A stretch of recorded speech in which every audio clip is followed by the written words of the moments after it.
They're the in crowd, we're the other ones.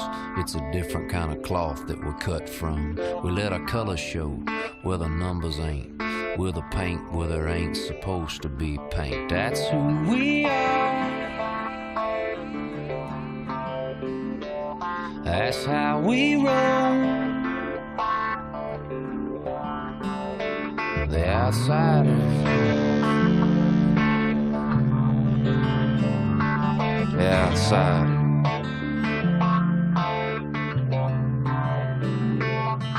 I will get high and I'll never get stained when we saddle up and ride 'em in the pouring rain. When a junkyard dog with an alley cat, keep the wind in the front and the hell out of back. That's who we are. I'm talking walk and walk wide open rock. That's how we roll. Back to the wall, a band of brothers together along the outsiders. We're the riders, we're the ones burning rubber up our tires. Yeah, we're the fighters, they all nighters. So fire 'em up and get a little higher.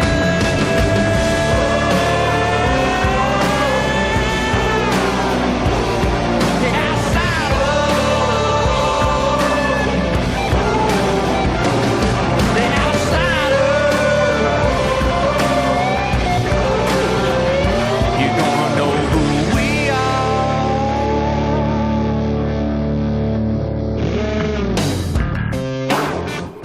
They call Ontario Motor Speedway the Indianapolis of the West, as this circuit nearly mirrors the shape and distance of that famed super speedway.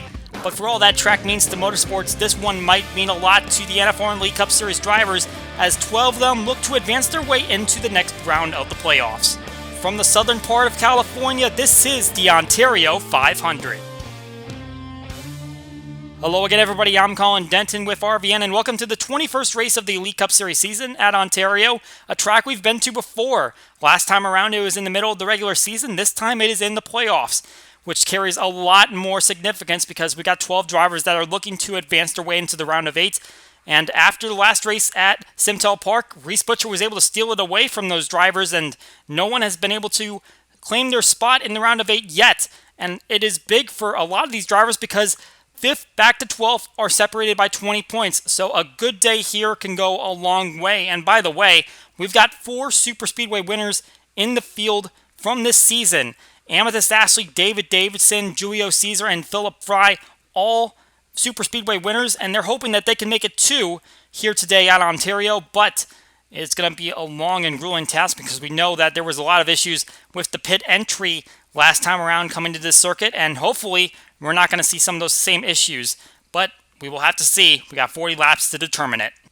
Taking a look at where we're coming from, Simtel Park. We'll be back in Wisconsin for our next race at Milwaukee Mile, but we head to Ontario for the second time, and for the second time we're in California. Ontario just a few miles away from Fontana Auto Club Speedway and also from the former Riverside International Raceway, and this track has played host to numerous IndyCar and NASCAR races back in the 70s.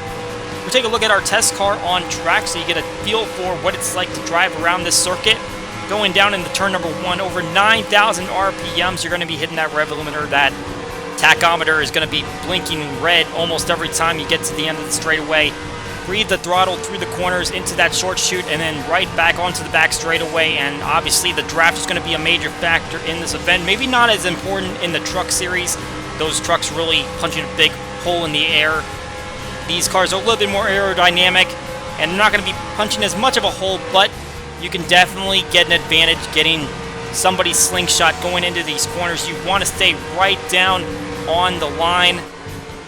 Going through turn 4, it's a little bit different looking. We'll discuss that a little later in the broadcast, but definitely a lot of improvements made here at the racetrack, and that is a lap around Ontario Motor Speedway. And we'll see if the Elite Cup guys can manage it for 40 laps. Looking at our part-timer race, Shane Borland up in front alongside John Gilbert, who is going to slip back pretty quickly. As we mentioned, that outside line is not going to be the preferred line. It's going to be the inside, and that's exactly what drivers are using to make passes. There's Dwayne Calloway making his way by the 2-car of Robert Harrison. And it's going to be 75 of Kyle Law who gets to the line first. And he will advance into the feature along with Borland. Dwayne Calloway, Chris Harley, Austin Rogers, and Craig Martin will all make the show. Sparky the Sun Devil just on the outside. along with Connor Mays, Kenny Knox, Donnie Moore. All inside the top 10, but unable to make the field. Gilbert dropping all the way back to 13th after starting on the front row. Our hot seat driver of the race is Jake Baskinger. Great playoff so far, a runner-up at Texas World. Only weak spot Toronto Lakeshore, but still all 4 races, these playoffs inside the top 20, so definitely a contender. And he's going to try to stay up in the points. He's currently 4th at the moment as we take a look at those standings. John Arndt at the top, Philip Fry at the back, but realistically, there is so little separation between those drivers at the cut line. 5th through 12th separated by 20 points. One wrong move in today's race and you can find yourself at the back. Who will take the victory though? Will it be a playoff driver? Time to find out. Let's go trackside for pre-race festivities. And now, for the most famous words in motorsports, please welcome your Grand Marshal, leader of the famed Alabama gang, Bobby Allison. Crank them engines. Crank when you're ready. Crank when you're ready. All right, fire it up, bud. There's command. Crank. Get fired up. Two-time Ontario winner Bobby Allison on the command. Now time to take a look at the starting grid. Starting on pole is Allison Rain in the number 6 Victoria's Secret Ford. First pole of the season, second in her career. And Craig Martin in the number 38 Loves Ford. Barely got in through the heat race, but laid down a big lap just like Colin Murphy did in the truck race. Row number 2 has the NASCAR winner Jack Krause and David Davidson, the highest playoff driver on the grid. In row 3, Mitchell Mark broke his 4-race streak outside the top 20, finishing 11th last race, and Philip Fry, 3 top 10s on superspeedways for the Chase contender. 2 more playoff drivers in row 4, Jack Porkins, 3 straight top 15s, and Bernard DeBarros, 7 straight top 20s. Rounding out the top 10, Noah Carr's 2 top 20 finishes on superspeedways this season at Dale Jr. Fan 88-83, runner-up at Zen Joltis. In row 6, Chris Harley has an Amateur Cup victory at Pigs Cliff, and Eric Monaco, 2 top 10s coming on tracks 2+ miles in length. Row 7 has Chaser Amethyst Ashley, top full-timer on superspeedways with a victory at Pigs Cliff, and Stephen Willie high on momentum after back-to-back top 3 finishes. Row 8 has the bump draft and runner-up Tyler Markell alongside Reese Butcher, 3-time winner after his victory at Simtel Park. In row 9, Austin Rogers, 3 Amateur Cup top 20s on superspeedways, and the other JR best superspeedway finish is 17th. Just inside the top 20, Chaser Adam Mundinger has 2 top 20s on superspeedways, and Eli Bright best superspeedway finishes 19th. 2 more chasers in row 11. William Brock finished 6th at Simtel Park. Stuart Gratton has 2 superspeedway top 5s. In row 12, it's Nick Smith has 2 top 5s at Zen Joltis, and Cody Hagan, the final practice leader, has finished outside the top 30 3 times at superspeedways. A couple of superspeedway winners in row 13. Kyle Wall won the Amateur Cup race at Bump Drafton, and Rampage won this event last season. Row 14, Chaser Jake Baskinger working back-to-back top 10s, and Brad Stover, the runner-up at Pigs Cliff. Row 15, Noah Ponzer, his best season finish of 6th came at 8 Bull, and Gerard Irwan has 1 superspeedway top 20. The season opening winner, Julio Caesar, inside of row 16 alongside Shane Borland, who has 3 top 10s on superspeedways between this series and the Amateur Cup. Row 17 has Dwayne Calloway, got a 6th place finish at Pigs Cliff, and Ryan Baden, no top 30 finish since his Peoria win. Current points leader John Arndt on the inside of row 18, no top 10s on superspeedways, 6 top 20s in 10 races though. Jonathan Rains alongside finished 8th at Pigs Cliff. Row 19 consists of Aiden Shepard, 2 superspeedway top 10s, and Rambo, who's finished 27th in the last 2 races. Zachary Fitzwater Sr. in row 20 has the worst average finish among full-timers on this track type, and Dominic Carranza finished 8th at Columbia.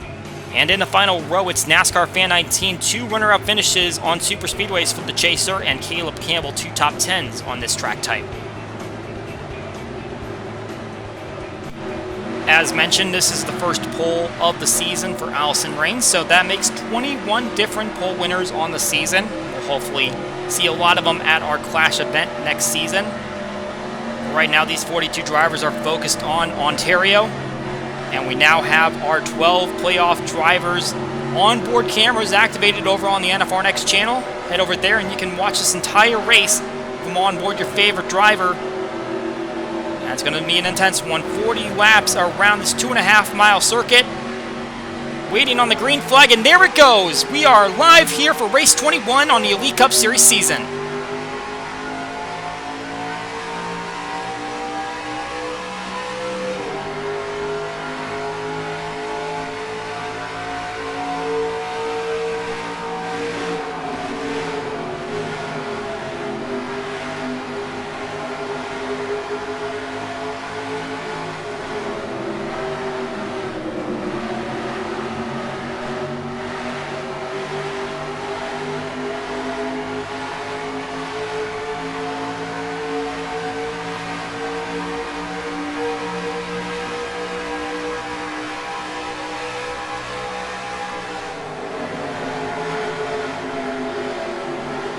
Well, exactly what these drivers feared about this racetrack is happening to Philip Fry right now as he's on the high outside through these corners, and look at him getting past right now. He started up in the top 10, and he is sliding backwards in a hurry. The way they started the race, he was only a point back of the cut line. Now he is 22 points back of the cut line. So right away, he's going to have some work to do if he wants to get back into contention. Allison Rain led the first lap, but Craig Martin immediately shoots through in turn 1, grabs the lead, and Jack Porkins making contact with the outside wall. That was a pretty heavy shot. And right there, a bold move by Ashley to get by Noah Carson, now trying to take advantage of the 04, getting into the wall, losing that momentum down the backstretch. But at the moment, she has no drafting help as the 44 stays with the 04. And it looks like she's going to have the advantage going down into the corner. The 04 just lost too much speed going through that short chute, but that's going to be a cause for concern for the 04 car. But it doesn't look like it's going to cost him too much as now he slots in the line. The front group seems like they've gone single file, while the back group is a little bit more double file. The truck race was a little bit more packed up, but like we said, the draft is going to be a little bit different between these different race cars.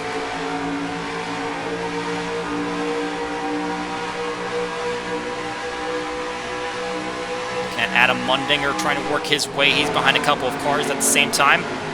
Oh, big shot there. Chris Harley, and then Amethyst Ashley right behind him.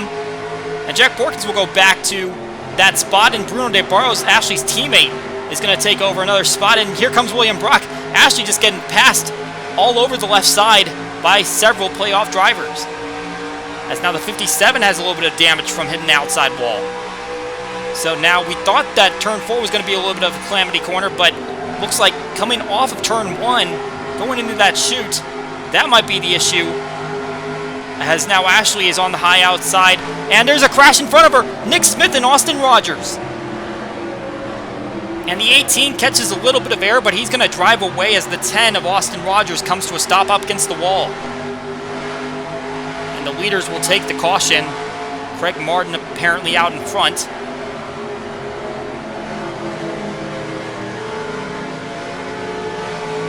So all of our cautions the last time we were here came as a result of drivers trying to merge on the pit lane, but we finally have a caution where it is not the pit lane that causes the issue. It looks like it was a move going down into turn 4.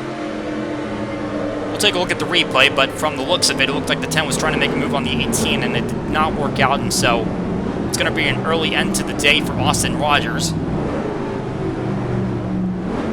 as he awaits some assistance from the wrecker and the medical crew. But these drivers now at pace speed for the first time today. Truck Series went caution-free through their 20-lap event, and only 3 laps into this one, and we've had an incident.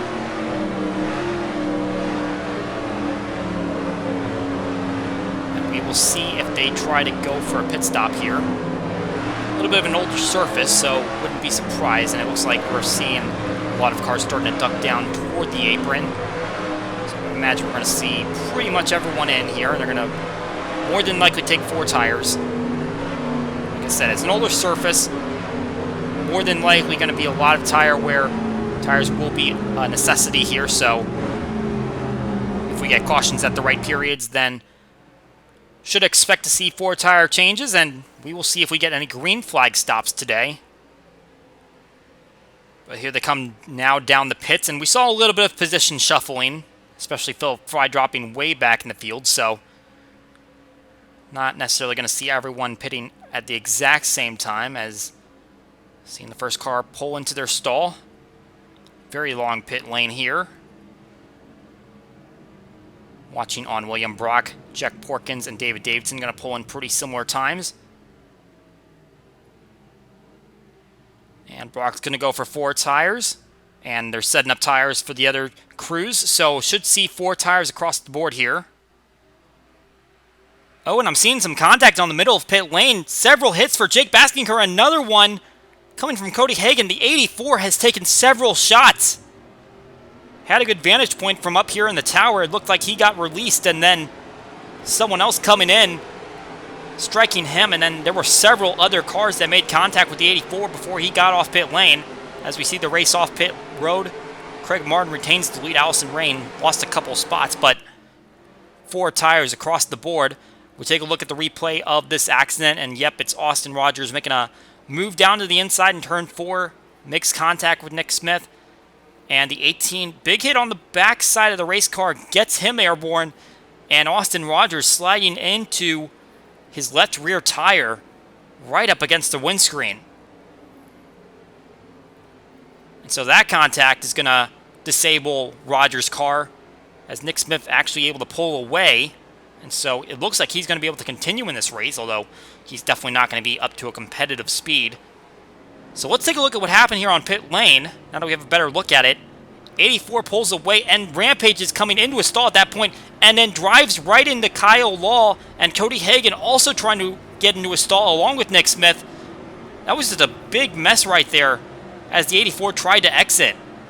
Well, right on board, he's our hot seat driver. Look at what it looks like from inside his car. Big news for a driver who hasn't finished outside the top 20 in these playoffs.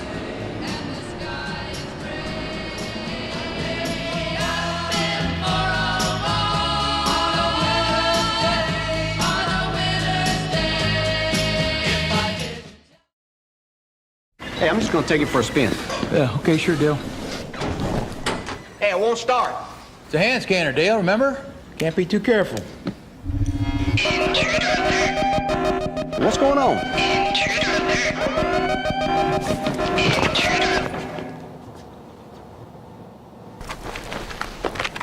Dad? I just wanted to test drive. Unbelievable. Is that a no?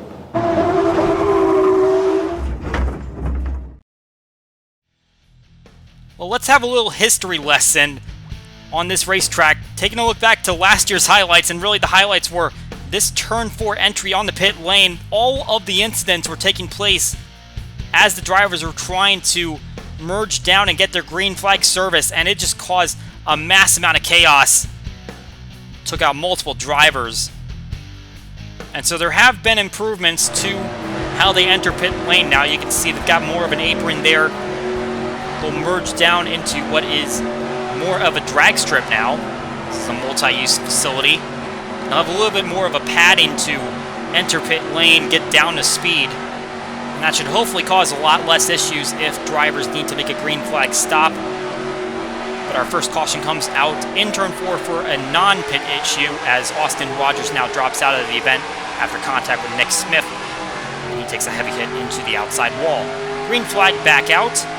Greg Martin gets a good jump, but someone did not get a good jump, and that would be the 84 car of Jake Baskinger, and as we expected, big contact on pit lane, and he did not come back down for a second stop, so he is running with the damage that he incurred from that hit, and as you'd expect, it's holding everyone up as he's trying to get out of the way. Certainly has the awareness that his car is not at the full speed, but still going to cause some issues with John Arndt, now the first car right behind him and boxed in by everyone else at the back of this field. The 05 is not going to appreciate that one. Came in as the points leader, now ducking down to the inside, trying to get back with the pack. And the 18, who was involved in that first incident, was able to get away from the 84, taking that big shot really off the back end of the 75 of Kyle Law. That's what really did his front end in. And we're now seeing the 57 coming down the pit lane under green, and we're hearing it is a passing penalty on the restart, and I would have to imagine it's because of the 84. We're taking a look at the onboard now, and yeah, she just dives right underneath the 3 and then passes several more cars, and everyone just trapped on the outside with Jake Baskinger trying to get up to speed and not happening. What I'm really surprised about, though, is that she's the only one getting penalized when there were definitely some more cars going with her, and I would have to imagine that the rulebook states that if you pass on the inside of the car directly in front of you, that would be the penalty, but several cars followed Ashley, not past her, and so they are going to be fine and got an advantage off of Baskinger being slow, while Ashley would be the one that gets penalized. Oh, and back in turn 4, another incident. This time it's Julio Caesar.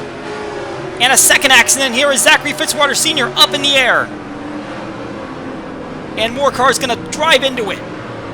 Kyle Law, the other JR. Among those getting contact is now the 9 car stalled out in the middle of the track. The big story here, the 0 of Julio Caesar. playoff contender. He's definitely going to have some damage, but it doesn't look as severe as the cars in front of him. The other JR really plowed into a stalled race car. I believe it was the 9, or maybe he got into the back of 75. Going to have to look at the replay on that again.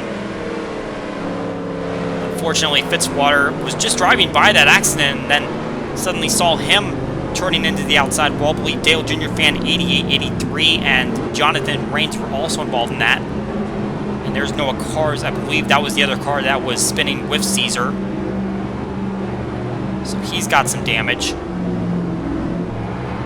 And then I believe he also made contact in that second portion of the wreck. Yeah, you can see he's got damage on both sides of his race car. Gonna have to see if he can get that fixed up, if he can get back into the field, or else he's going to have to go behind the wall.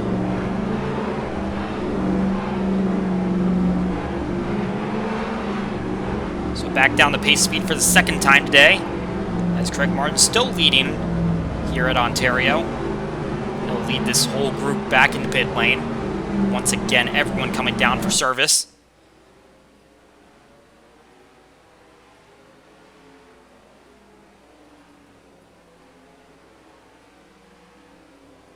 Let's look at a couple different drivers. Brock working his way up the field. Davidson, as well as Mundinger.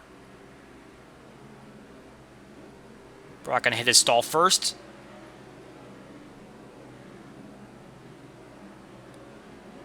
And it's going to be 4 tires for Brock.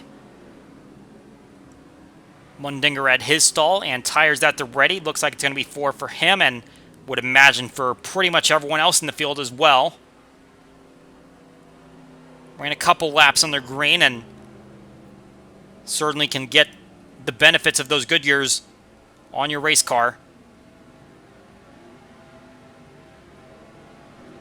And once again, it's going to be the 38 that gets off pit lane first. Looks like a little bit less drama. And the front 4 actually maintain their position as Tyler Markell drops a couple spots to DeBarros and Mundinger. Eli Bright jumping up 3 spots. So let's take a look at this incident. And I believe there was a little bit of contact there between Mundinger and DeBarros, but it's the contact between Caesar and Cars. Pretty much similar to what we saw before with Rogers and Smith. Only this time, Caesar's going to strike the wall first, and Cars a little bit further down the racetrack. And then, as these cars are trying to avoid the incident, as I believe Mundinger might have sideswiped the 44. Yep, there's Rains and Dale Jr. fan 88-83 making contact, and they go out of frame, but did see how that incident started. The 77 and 76 making contact. There's that hit at full speed, and then we'll see 76 is already down in the apron. 77 trying to get lower to avoid the incident. And unfortunately, Fitzwater Sr., we mentioned, he has the worst average finish at super speedways, and it's only going to get worse as he takes a heavy shot into the outside wall. No fault of his own, just caught in the wrong place at the wrong time once again. Riding on his side. This is not the first time that he's had a wild ride at a super speedway. I can remember back to 8 Bowl. If I'm not mistaken, I believe he ran into the roof of Jake Baskinger. And this time he is going for a flip, and I believe we're going to see Noah Cars as his car is a little bit hard of steering. He's going to strike the 9 while it's still airborne. And then the 75 and the 98 are committed to the high side, thinking that the wreck is going to go low, and 75 is going to hit Fitzwater. And then the other JR runs into the back of the wall, and that's where he gets all his damage. As we see Dwayne Calloway just barely braking as the 44 comes to a near rest in front of him. Riding on board Caesar.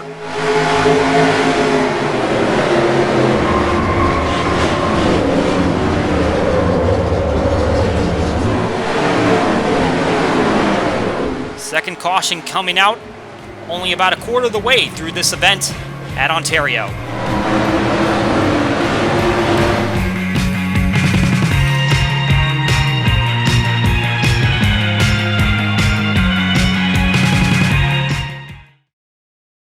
I'm really proud to be a part of it.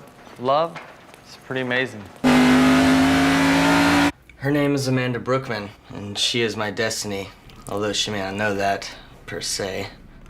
So you can go online and make any kind of car you want. I made a love car. Do I think they stand a chance? I mean, who doesn't love love? I love love. What will you design? ToyotaRacing.com. Who? So we showed you the pit lane chaos that was last year's race at Ontario, but how about the circumstances that led to Rampage's first victory?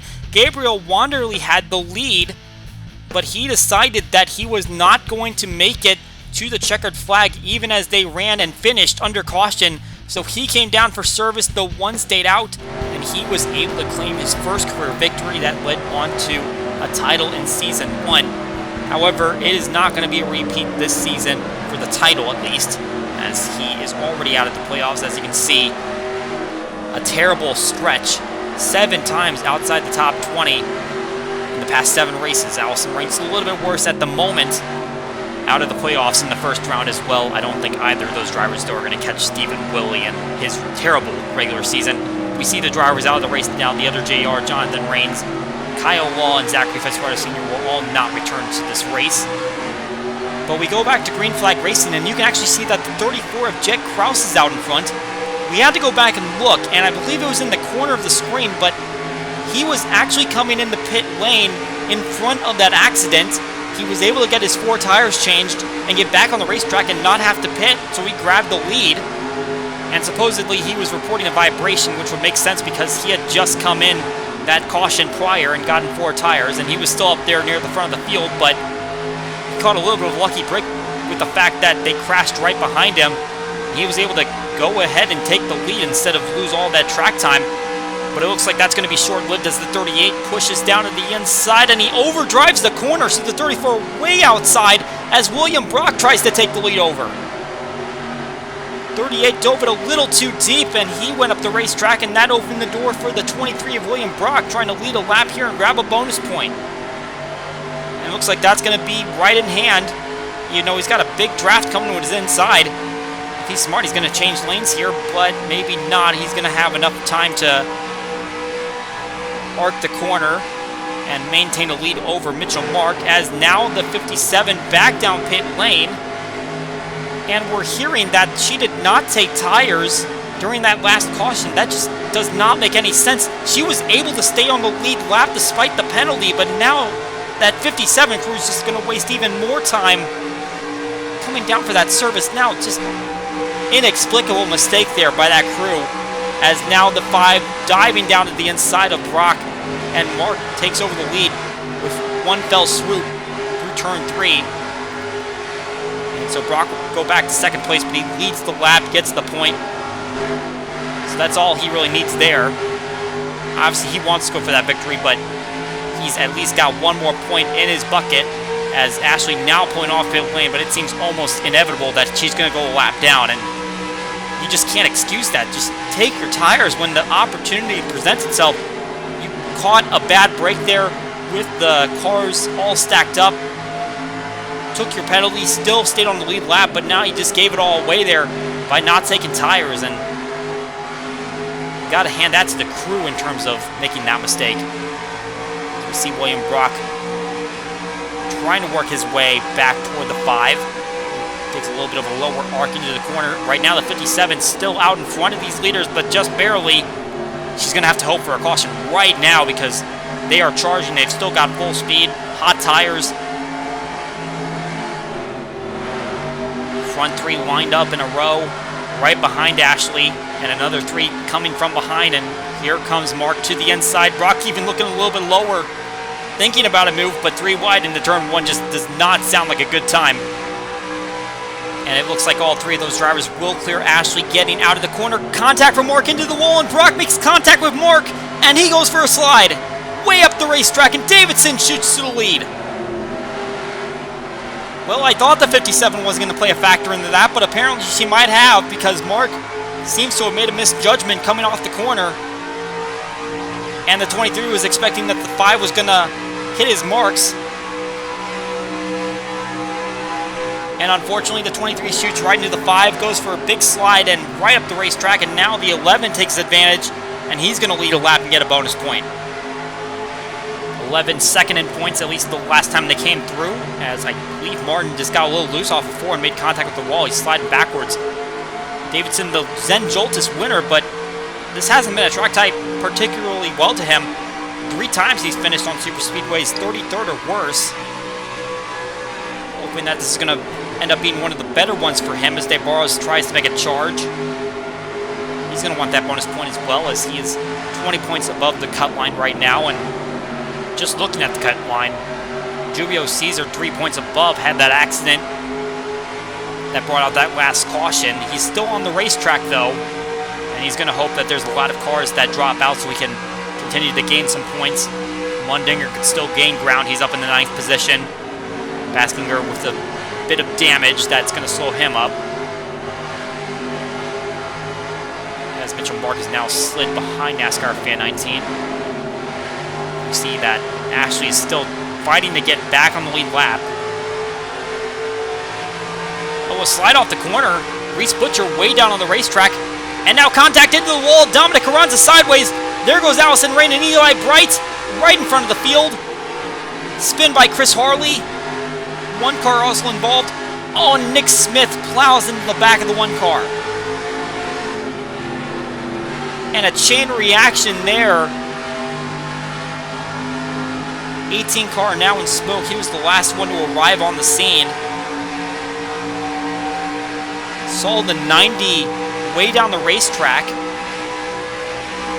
Coming off of turn 4. And I believe the 24 was the first car I saw sideways. Rain also caught up in that one. Pole sitter of the event. Now she's got some damage. Rampage trying to catch back up to speed. I don't believe they took the caution, so that's why they're racing back around to the line. Definitely the leaders racing back for position. There's Harley. I believe he went off the front end of Shane Borland. As a lot of cars scramble to find position and get away from that accident. There's that 25.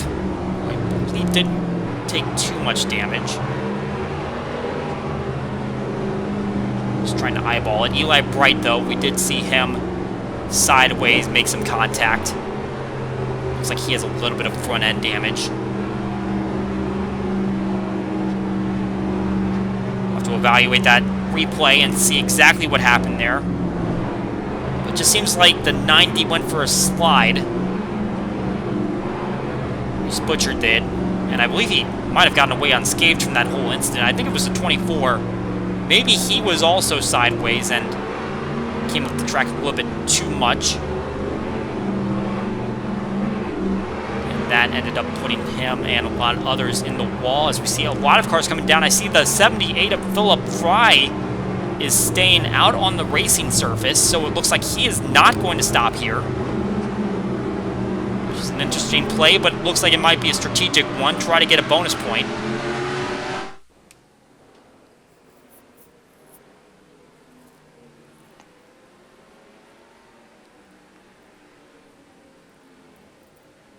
Keeping an eye on several of our drivers up near the front of the field.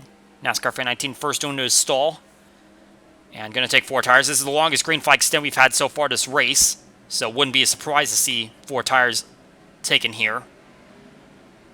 Especially because they've been taking 4 tires for the first 2 stops when those stints were a lot less intensive. Seeing Gradden and Davidson getting ready to go for 4 tires. 64 already pulls away. He was starting at the back of the field, so he had one of the first pit stalls. He's made up a good bit of ground so far this race. And he needed it. He was right at the cut line. Oh, and at the front of the field, Davidson makes contact with Rain. The 6 was trying to get into her stall at the front of the field. Davidson was already pulling away. And that could be a big factor on Davidson, who actually got out in front on the field. He came in first and he left first, but he had contact with Rain on his way out. So let's take a look at this replay first. And yeah, so Butcher made contact with Carranza. They went for a big slide off of corner number 4. And they correct it. But unfortunately, Callaway comes in and makes contact with Carranza. Rain squeezed into the outside. Bright runs into the back of the 24, makes contact with Butcher, so he did have some contact on that whole incident. Stephen Willie squeezed in there at the back. Rain comes around and gets Borland, so the 25 gets the 3 as a result. And the 1 trying to come to a complete stop, trying to avoid. As Noah Cars slips through, I believe the 76 might have as well as Maiden and Hagen there on the bottom, but then here comes Smith with a lot of speed, already damaged, and right into the back of Rampage, and a little bit into Rain as well. And we saw the smoke coming out of the 18 car, so it looks like his day is going to be done. Riding on board Julio Caesar as he rides through this one. 3rd caution of the day here at Ontario.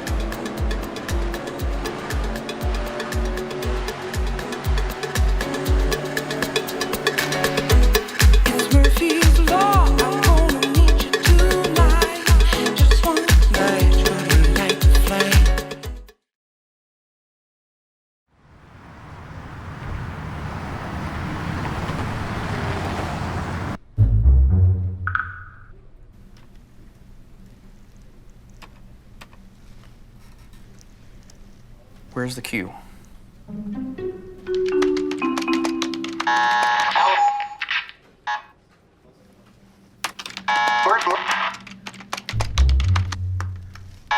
Allison, where's the queue? Upper left.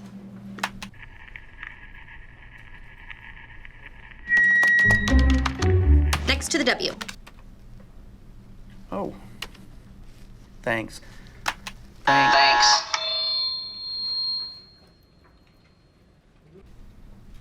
What's happened to me? It's funny that you ask. Your love and me now seem to be a grueling.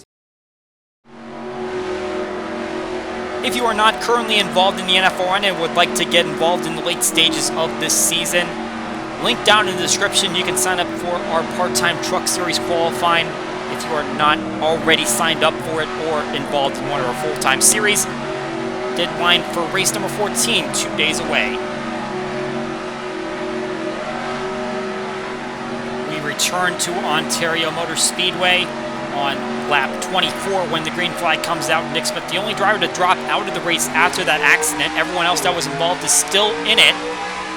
They just might have a little damage to go along with their machine. David Davidson takes the green flag. Philip Fry did lead a lap, then came down for pit service. So grabs a bonus point, but as you can see, he's still bottom of the chart, 36 points behind. So it's going to be a big uphill task for him to get back into contention here. And you can see Davidson struggling to clear Ashley as the 57 gets out in front. So now she's technically back on the lead lap, and that allows Martin to go down and take the lead over. So once again, Ashley causing some havoc as she fights to get back on the lead lap, which she has plenty of right to do, but certainly a situation that could have been avoided if she had just gotten the tires when she had the opportunity to. And trouble back in turn 3. Stephen Willie up on his side. Chris Harley also involved. And the caution has not come out. I am very surprised by that. The 62 is fully on his side, going on the wall. And we're going to stay green. I guess no one technically went around, but the 62 caught some major air there. And let's look back at that one. So the 62's on the high outside, no grip in that groove. 3 comes in with a big slide, nails him in the left rear. 62 hits the wall. He is upside down.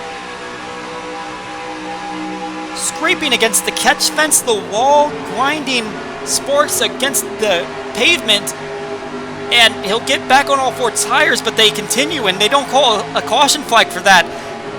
I get it. No one necessarily went around, but that was a pretty gnarly situation. And either way, they're going to continue racing. Craig Martin now out in front of Barrows in second, looking to make a move to the inside as Brad Stover has moved up in the third place. Here comes the 12 car to the inside for the move. And he's going to clear the 38 as the 55 going to try to take a look. He's not going to get the lead, but he is going to get second from Martin. It's David Davidson trying to peek his way back in there. Pretty big separation between these front three. Barrows has a big gap up at the front, hoping that he can lead his first laps of the race. You grab a crucial bonus point. Still 20 points up on the cut line. So still a big stack up in the middle of this group. William Brock leading that charge as he's in 8th place at the moment. That is one spot behind where he finished here last season. And actually, now that we're updating the leaderboard, he's in 6th, so one spot ahead of where he finished one season ago. But now we see a run and contact from Reese Butcher. Ron got by cleanly. Butcher did not, as he was trying to make a move to the inside. Now John Arndt shoots his way to the inside of Jack Porkins, who's on the outside line. The 04 is really struggling at this moment in time as his teammate goes by on the inside as well.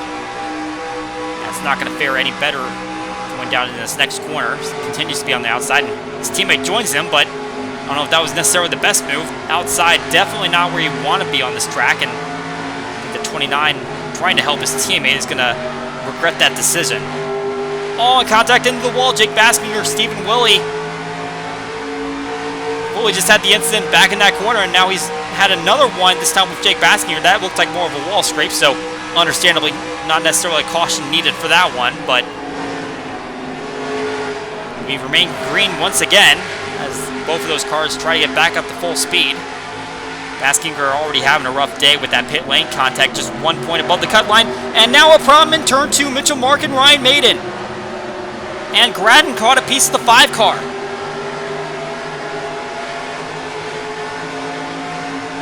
Looks like everyone else is going to get away with it. The 76 almost ran into the back of 99 as he tried to get straightened out, but looks like it's going to be primarily a 2-car incident, perhaps 3 if you want to count Gradden in that, because it looks like he sideswiped the 5 car as he was coming through. And now a big tire mark on the side of the 5's door. As they'll try to come around and grab the caution flag. Fourth time that's come out. Could have easily been the 5th. And it's the Barrows that's out in front.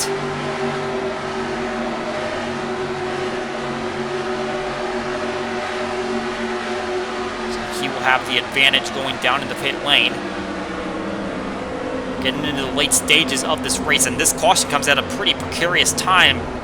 At least as we look into the fuel window. Obviously, we haven't had enough of a long run to really determine what that fuel window is, but if we're going based on practice laps, it seems like we're kind of right on the edge of that window where you might be able to make it, you might not. We'll see what the fuel economy is.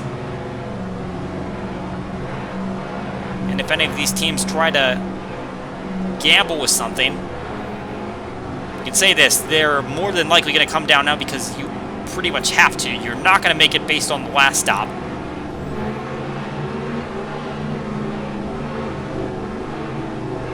Let's see if they can get these tanks filled. All the leaders coming in. We'll see if anyone's going to hang out there.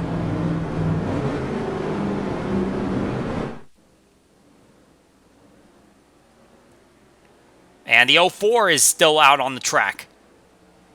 So Porkins is opting to go for a lead lap. He does not have one so far this race. So he'll opt for a bonus point. as we watch DeBarro as Brock and Gradden take their service.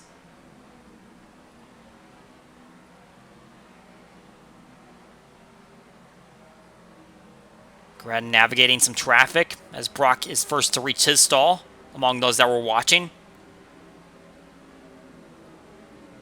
And it looks like we're going for some split strategy here.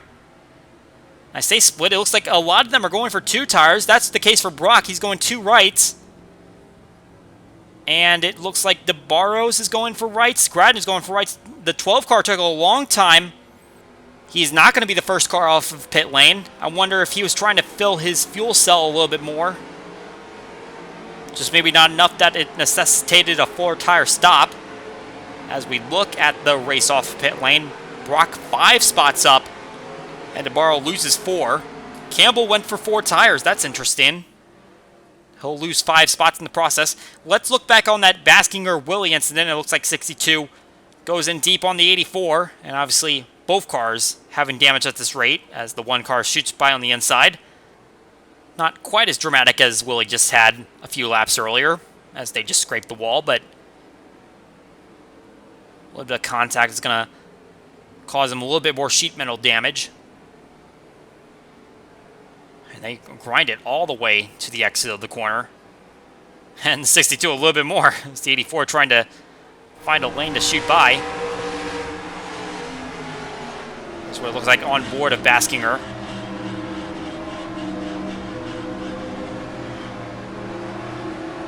Can't imagine he appreciated it that much. Now let's take a look at what brought out our caution. And the 5 really deep and makes just kind of a move that probably was never going to work. And he'll hit Maiden in the left rear. They will both back into the turn 2 wall. 99 catches a lot more air than the 5 does, even though both do. And looks pretty reminiscent of what Willie just did in turn 3. Except this time you definitely have a car facing backwards, so that will bring out the caution this time. And then we're going to see Gradden come in the shot as the 5 is just kind of trying to save the car. Not entirely in control here as the 29 sideswipes him. And that will send him back around. Not sure what kind of damage Gradden got because we were watching his pit stop and it didn't look like he really spent that much time doing any damage repair, so he might be fine, but it's the 4th caution of the day here in Ontario. Hopefully our final restart coming up.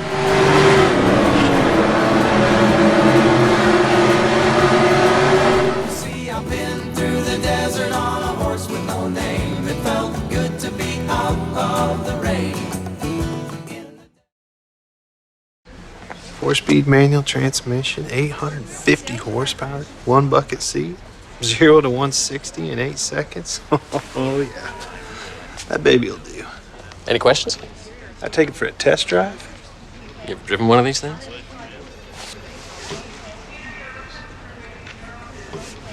I'll get the keys. She don't take keys.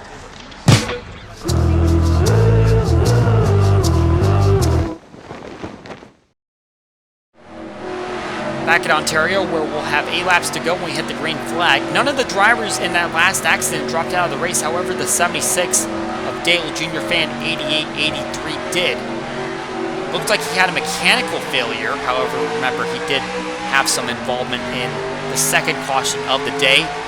Jack Porkins stayed out, led a lap, then pitted. So now Brad Stover is leading this race. As Porkins fades to the back of the field, he is below the cut line at the moment. We'll see if he's able to gain points and then put himself back in the green. Jake Baskinger on the inside, hoping that he won't be put out as he has a wounded race car. Stover gets a good jump as Ashley holding up the traffic. They restarted single file and Martin looking to the inside of Brock, trying to take over 2nd spot. And they go side by side. Brock is able to maintain a momentum. That is something we have not seen on the outside line. He's able to hold down 2nd place. Davidson looked at that line and decided he might want to have a shot at it. Not getting challenged from the inside yet. Laps are winding down, and Stover now out to a big lead. One of the biggest we've seen all day for a driver who is outside of the playoffs, but trying to fight for the 17th position and possibly Rookie of the Year. Big jumble up here as DeBarro is stuck on the outside. Now getting passed by Monaco on the inside.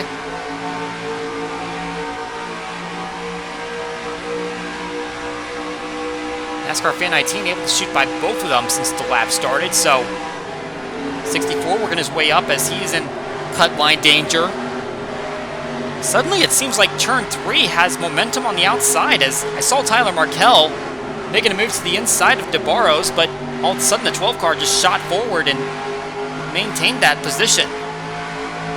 Something to keep an eye on as these laps wind down. Still a big pack near the back of the field. Cut line down to 2 points as Corkin's trying to work his positions up.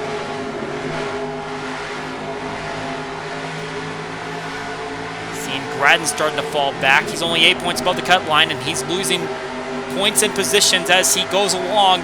Now the 6 car underneath. And Iran right on his back.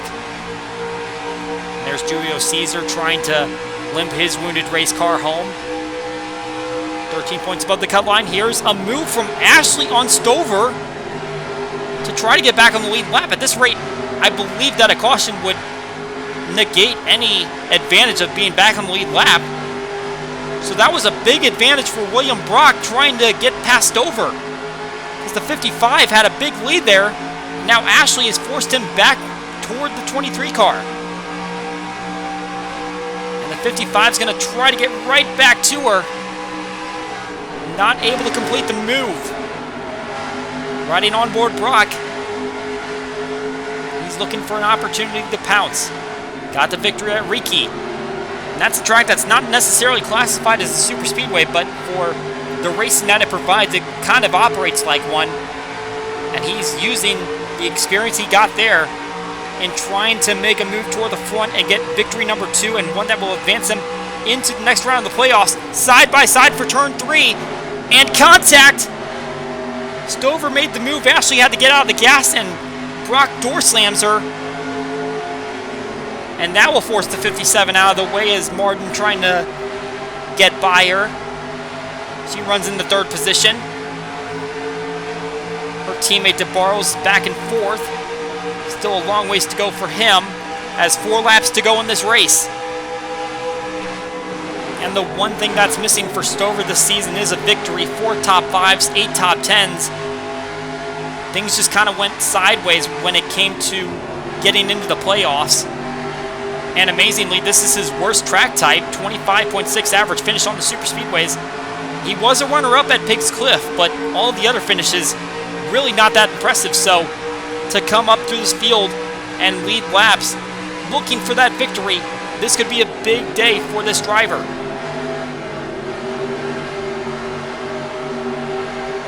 Brock continuing to trail behind him. And we're seeing the 57 coming down the pit lane and a couple cars trailing her. This could be a sign that they're not going to make it on fuel. I believe I saw Carranza sliding once again, but that was Monaco and Kraus that were coming down, so no playoff drivers. But with 3 laps to go, this is going to be a concern for these drivers trying to make it to the end of the race on their fuel cell. And I wonder if this plays into Jack Porkins' hands as he just goes above the cut line. He pitted latest, so he got the bonus point, but he also might have a full fuel cell. We see Martin working on the inside of Brock, trying to make that move. Not going to happen. Well, Brock is still high, so Martin's going to make the move. Big time move there, coming off the corner. And the 38 in the 2nd place. And Stover coming to pit lane. All of the leaders coming to pit lane. That's at least the top 4. And I believe that is Ponser, that is first, that is still out. Followed by Butcher and Callaway. So with 2 laps to go, a lot of playoff drivers in the pits. Concerned that their cars are going to sputter while they're out on track. There is Stover in. I see NASCAR Fan 19. Brock, DeBarros, Davidson, Gradden, and Porkins is also in there. I'm very surprised to see the 04. I figured by staying out and having a little bit of a later pit stop, he would have more fuel than the rest of the field, but apparently not the case, or at least they're very concerned that they're not going to make it or slow down on the track. So that's a look at the drivers that had to come down for service. Mundinger is the first playoff driver in 5th, but he's not in this main group up here in front. And it does not look like any of these top 4 are coming down for service, so Noah Poncer in line for potentially his first victory. But Reese Butcher trying to get his 4th and back-to-back. White flag is out. 92 in the lead, 90 chasing. Here comes Campbell trying to make a move to the inside on Butcher. They're going to go by the 04. He's going to go a lap down. Campbell can't complete the pass, and Butcher is gaining ground on the 92. If Butcher were to win back-to-back races, that would be the first time in the Elite Cup Series history. Not in the league's history. Kyle Law did in an amateur. But if he's going to make a move, he has to do it down into turn 3, or else he's not going to have the chance. Here comes Caleb Campbell to the inside. And the 90 has to get out of the gas. And that opens the door for the 92. Campbell's going to pass Butcher, so is Callaway. But coming off of turn number 4, the fuel is going to hang for Poncer. A maiden victory in the Elite Cup Series here at Ontario.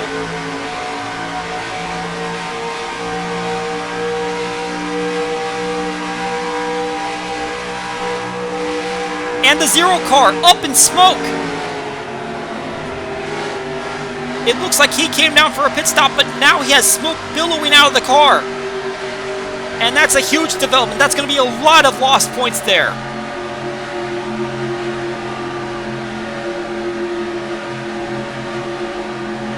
He's going to limp it back home. He had problems earlier in the day. But for Noah Poncer, it's win number 1 in the Elite Cup Series. This is, in fact, his first top 5 in the series. It seemed like he had a decent chance to go for a victory, possibly at Simtel Park. That did not pan out, but today, it all went his way. As he goes to victory lane, Caleb Campbell will end up in the 2nd position. That's a career best finish for him. Dwayne Callaway able to swipe away 3rd, as Butcher had to get out of the gas, just didn't have the momentum there. He'll end up 4th, and Adam Mundinger ends up in the 5th position. He's able to have his gas last all the way. Philip Fry got a bonus point and then ended up in the 7th position. That's a good chance for him to advance. And John Arndt didn't really talk about him all day. He was kind of silent, slowest in the final practice, but he got the 9th position today, and that's all he needed to hopefully pad his way into the next round. Looking at the next page, I'm very surprised to see Jake Baskinger finishing in 15th position after the pit lane problems on the first caution. Looks like he was able to keep his gas going to the finish line. Brad Stover, a heartbreak for him. Looks like he was on his way to his first victory, and he'll end up in the 16th position after having to pit late. William Brock, NASCAR Fan 19, will finish inside the top 20, but they had to pit in the last laps of the race. Also pitting were Dave Barrows, Gradden, and Davidson. They will finish outside the top 20. Dave Barrows and Davidson really had a chance to go for a victory there. Did not work out for them. And then, even further back, Julio Caesar, smoking car on the last lap of the race. Looks like he had just come off of pit lane, and you got to remember, he did have that damage earlier on, so it looks like it was just a mechanical problem just as he came off pit lane, and he still crossed the line, so he is registered for a finish. Jack Porkins did fall a lap down. Emmett Sassley 2 laps down after falling a lap down earlier and taking that late pit stop. And obviously this race featured a lot of attrition. No drivers dropped out of the Truck Series race. No cautions, no accidents. This one had 4 cautions with 7 drivers dropping out. None of them were in the chase. But speaking of the playoffs, let's take a look at how those points look now after that chaos that happened at the end. John Arndt manages to keep that points lead, 10 points over William Brock, and 32 points above the cut line, which now has David Davidson above Stuart Gradden. NASCAR Fan 19 was already outside the cut line, and he'll remain there. Jack Porkins fell out while Adam Mundinger and Philip Fry worked their way into the playoff picture, but you take a look at 4th through 11th, there is no safe margin there when you head to Milwaukee Mile, you're going to have to be absolutely perfect to ensure that you're going to be in the next round, as Baskinger, Brock, and Arndt feeling a little bit more comfortable, and Ashley was already 1 point below, and with that poor finish today, she'll be at the back of the field. We'll show you the points for the drivers that are already eliminated from the playoffs, and it should come as no surprise that the driver that was able to avoid trouble today and finished in the 4th position, Reese Butcher, continues to extend his gap over the other 3 drivers eliminated in round 1. Outside of the playoffs, it's still Stover at 17th position, but instead of Jack Krause 1 point out, it's Aiden Shepard, as he'll slot into 18th. Krause, a little bit further back in the field, will be 19th in points now. Meanwhile, Noah Ponser's victory skyrockets him from 27th to 22nd in the points. And further back in the standings, unfortunately, Stephen Woolley has fallen off the page that includes the rest of the full-timers. If I was Zachary Fitzwater Sr., I'd be a little concerned that Dwayne Calloway is getting pretty close. You have to remember, after his victory at Twin Ring Motegi, Calloway was 10th in points, and clearly he hasn't lost that luster, but it doesn't fare well for those full-timers. They've still got 5 more races in the season to make sure they finish at least 36th in the points. No changes in the team standings. AMI Incorporated still out in front. Just a little bit of gap widening and closing. And in the Rookie of the Year standings, it is still Brad Stover out in front by 3 points on Jack Krause. Really the only big jump that was notable in the front of the field was Philip Fry, gaining 10 points with his top 10 performance here today. So that is going to do it for our races here at Ontario. A lot more exciting and action-packed than we saw in the Truck Series. Probably a little bit more than we bargained for, but it still produced a great finish with Noah Ponser going to victory lane for the first time in his career. The next time you'll see us on track, it'll be the Elite, Amateur, and Open Modified Series at Milwaukee Mile.